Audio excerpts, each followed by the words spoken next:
तो welcome dear students, स्वागत करते हैं आपके अपने YouTube चैनल अमन केमिस्ट्री पर। आज हम आपके लिए लेके आए हैं क्लास 11th केमिस्ट्री का इक्विलिब्रियम चैप्टर से एनसीईआरटी का क्वेश्चन नंबर 7.2 का सॉल्यूशन। ठीक है, सवाल यहाँ पर बहुत ही इजी है, सवाल यहाँ पर कैलकुलेशन बेस्ड है, समझिएगा अच्छे से। व्हाट इज द केसी, आपको पूछ रहा है कि केसी का वैल्यू बताओ फॉर द फॉलोइंग इक्विलिब्रियम।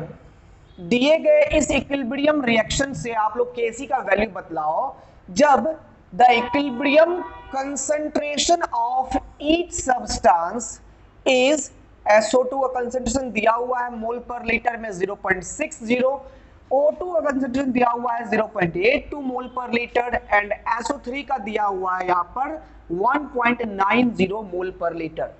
तो ये इक्विलिब्रियम जब स्टेट इस रिएक्शन का अचीव हुआ उस समय का कंसंट्रेशन आपको दिया हुआ है, और हम जानते हैं कि जब इक्विलिब्रियम स्टेट में जाकर के कंसंट्रेशंस का रेशियो लेते हैं, प्रोडक्ट साइड और रिएक्टेंट साइड के कंसंट्रेशन का रेशियो, तो उसी को हम लोग इक्विलिब्रियम कांस्टेंट केसी कहते हैं।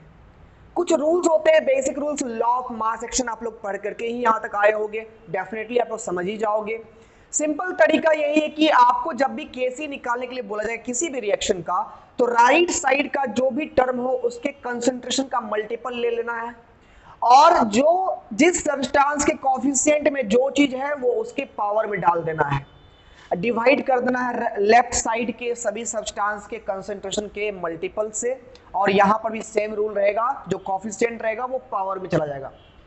तो ये इक्विलिब्रियम कांस्टेंट कहलाता है। और अगर यही इक्विलिब्रियम स्टेट नहीं होता, किसी भी अदर समय के लिए अगर हमको यहाँ पर कांस्टेंट निकालने के लिए बोलता, तब उसे हम लोग केसी नहीं क्यूसी से इंडिकेट करते हैं, जिसको रिएक्शन कोसेंट पढ़ते हैं। तो हमें तो यहाँ फिलहाल इक्विलिब्रियम कंडीशन में सब कुछ दिया हुआ है, तो इक्विलिब्रियम कांस्टेंट हमें निकालने हैं यहाँ पर। तो आइए पहले फॉर्मूले की बात करते हैं। केसी का जो एक्सप्रेशन होगा इस रिएक्शन के लिए, देख सकते हो राइट साइड में क्या है, सल्फर डाइऑक्साइड है, सल्फर डाइऑक्साइड का कंसंट्रेशन ले लिया हमने, उसके कोफिशिएंट में कितना है, तो 2 है कोफिशिएंट में, तो पावर में डाल दिया यहाँ पर 2, डिवाइड कर दिया यहाँ पर लेफ्ट साइड में क्या है, अच्छा यहाँ पर सल्फर ट्राइऑक्साइड होगा, यहाँ पर सल्फर ट्राइऑक्साइड होगा, दिस इज बाय मिस्टेक, ठीक है। तो यहाँ पर लेफ्ट में क्या है, सल्फर डाइऑक्साइड है और ऑक्सीजन है, तो सल्फर डाइऑक्साइड यहाँ पर SO2 हो गया, पावर में यहाँ पर कितना डाल देंगे 2, O2 हमारे पास कोफिशिएंट 1 ही है, तो O2 के पावर में भी एक ही रह गया, ठीक है। अब यहां से वैल्यूज रखेंगे। SO3 का कंसंट्रेशन हमें दिया हुआ है 1.90 m, 1.90 का यहां पर होल स्क्वायर हो गया, ठीक है।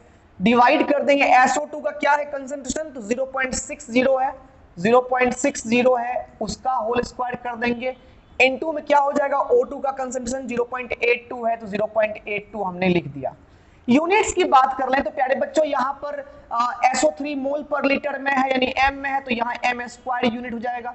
नीचे में ये जो हमारा 0.6 है ये भी मोल पर लीटर में है, तो उसका भी m स्क्वायर हो जाएगा, इनटू यहाँ पर ये मोल पर लीटर में यानी कि m में लिख दिया, तो हमने यहाँ से m स्क्वायर खत्म हो गया, यानी केसी का जो फाइनल यूनिट होगा वो m इनवर्स होगा, यानी मोल पर लीटर का होल पावर कितना, -1। ये m मींस मोल पर लीटर है, ठीक है। अब यहां पर 1.9 का स्क्वायर करेंगे हम लोग, तो 19 का स्क्वायर करेंगे कितना हो जाता है, 381, 19 गुना 19 कर लेंगे तो 171, और ये 19 कर देंगे तो 361 हो जाता है, ठीक है ना। तो ये 361 हो जाएगा, और 2 अंक यहाँ पर, 2 डिजिट यहाँ पर है, सॉरी 1 डिजिट यहाँ पर डेसिमल आ गया, तो हो गया 3.61 आ गया, डिवाइड कर देंगे यहाँ पर तो 36 हो जाएगा, यहाँ पर डेसिमल चला आएगा, क्लियर, 36 हो गया, डेसिमल यहां पर आ गया, नहीं यहां पर डेसिमल इस जगह पर जाएगा, डेसिमल 0.36 यहां पर होगा, नहीं यहां पर कितना हो जाएगा 0.36 यहां पर हो जाएगा, ठीक है, इनटू कितना हो गया 0.82। अब अगर हम लोग यहां पर 3.61 लिखे और यहां मल्टीप्लाई करें 0.36 और 0.82 का, तो यहां से आएगा 0.2952।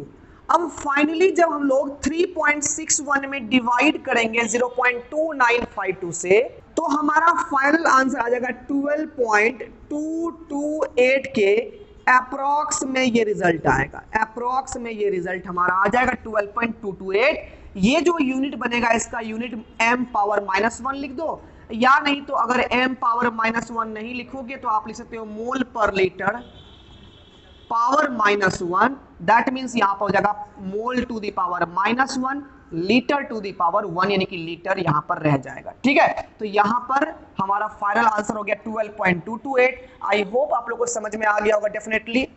ठीक है, ये आप लोगों को समझ में क्लियरली आ गया होगा, तो बहुत अच्छा लगा होगा। ठीक है, तो ऐसे ही एनसीईआरटी सॉल्यूशंस के लिए don't forget to share and subscribe, share जरूर करो अपने दोस्तों में इस चैनल को, ताकि हम भी आपके लिए वीडियोस लगातार बनाते रहें। मिलते हैं हम लोग अगले क्वेश्चन में।